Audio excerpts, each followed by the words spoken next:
Bonjour à tous, salam alaikum, j'espère que vous allez bien, j'espère que vous vous portez bien. Aujourd'hui, on se retrouve avec une recette de crozet. Donc, c'est une recette qui vient de ma cousine, je la remercie pour cette recette. Si vous n'êtes pas encore abonné, je vous invite à le faire dès maintenant. Vous pouvez aussi liker et partager la vidéo. On va commencer par découper les blancs de poulet. Donc là, je les coupe en petits morceaux. Vous pouvez les couper plus petits si vous le souhaitez, mais à savoir que ça va rétrécir en cuisson. Ensuite, dans une poêle, je viens faire chauffer de l'huile de tournesol avec un peu de margarine. Donc c'est de la margarine de cuisson et pas de la margarine à tartiner. Vous pouvez remplacer par du beurre si vous le souhaitez. Une fois bien fondu, je viens ajouter le poulet et je vais ajouter des épices, donc tout simple, juste du sel avec du poivre.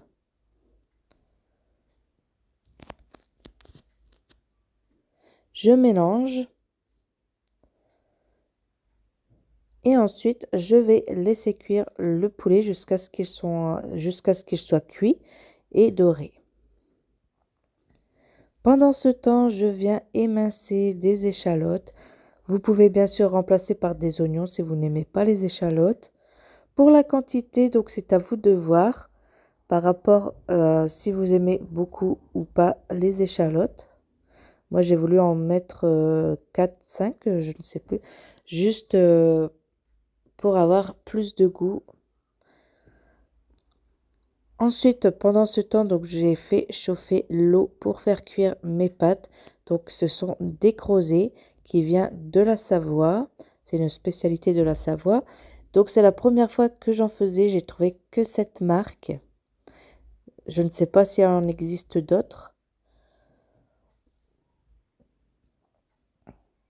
Donc là, comme mon eau est à ébullition, je vais venir verser les pâtes et on va faire une cuisson comme de simples pâtes. Donc là, sur le paquet, c'est écrit 15 minutes, donc je vais respecter le temps écrit. Vos pâtes vont gonfler donc au fur et à mesure pendant la cuisson. Donc je mélange bien pour pas que ça colle au fond. Et regardez, donc si vous voulez voir en dehors du paquet, la forme des pâtes, c'est vraiment des petits carrés.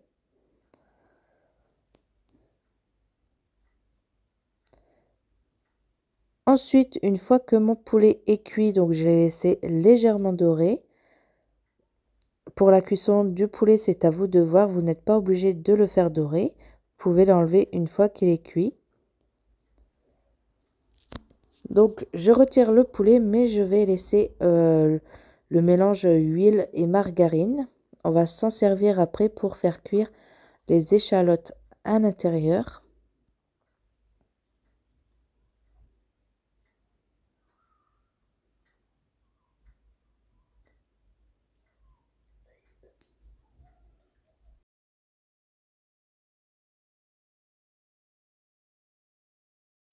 Maintenant, je viens ajouter mes échalotes dans la poêle, donc toujours avec le mélange huile margarine. Je mélange. Et ensuite, je vais venir ajouter un petit peu de sel pour assaisonner. Donc pour le poivre, je vais attendre la fin de la cuisson pour voir si j'en ai mis suffisamment ou pas par rapport au poulet.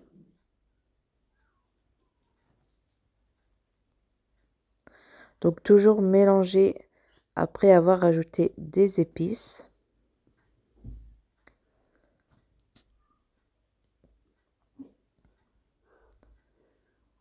Et ensuite, je vais les laisser revenir tout doucement. Donc après les échalotes, ça va très très vite aussi en cuisson. Donc là, mes échalotes sont cuites. Je vais ajouter de la moutarde.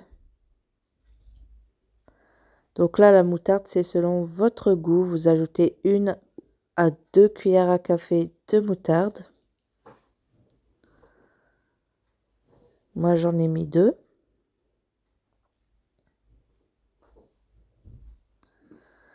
Je viens mélanger la moutarde avec les échalotes.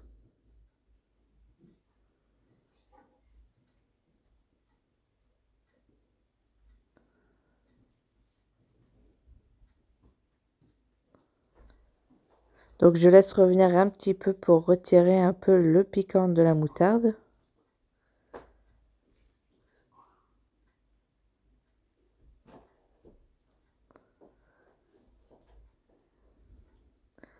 Et ensuite, je viens ajouter la crème liquide.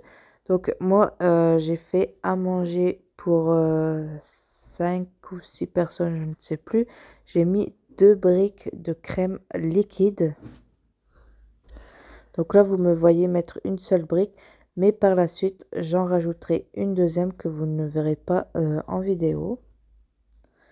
Donc 2 briques de 20 centilitres. Après, moi, j'ai pris de la crème liquide légère, la bleue, à 15% de matière grasse, et je la fais revenir jusqu'à ébullition. Une fois qu'elle est à ébullition, je viens rajouter le poulet.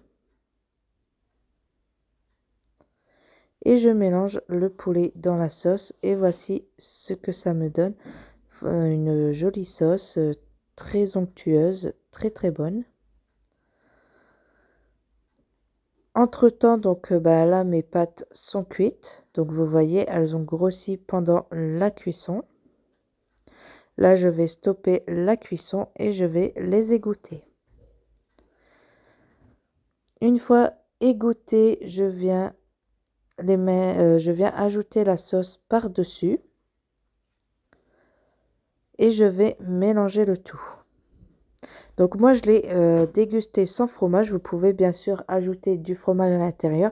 Vous pouvez râper de la tome de Savoie pour rester vraiment dans les traditions de la Savoie. Pourquoi pas aussi du fromage raclette de Savoie que vous pouvez râper également. Ou alors vous pouvez tout mettre à cet instant dans un plat à gratin et rajouter du fromage raclette par-dessus et le passer au four. Mais moi, je l'ai mangé comme ça simplement et c'était vraiment délicieux avec ce petit goût de moutarde qui relevait la sauce. Une très bonne recette, très sympa à faire.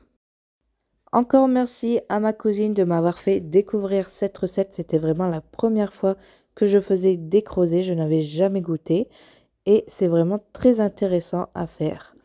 Et voilà, donc la vidéo est terminée. J'espère qu'elle vous aura plu. N'oubliez pas de liker, de partager, de vous abonner. Et je vous dis à bientôt, Inch'Allah, pour une nouvelle recette. Ciao, ciao!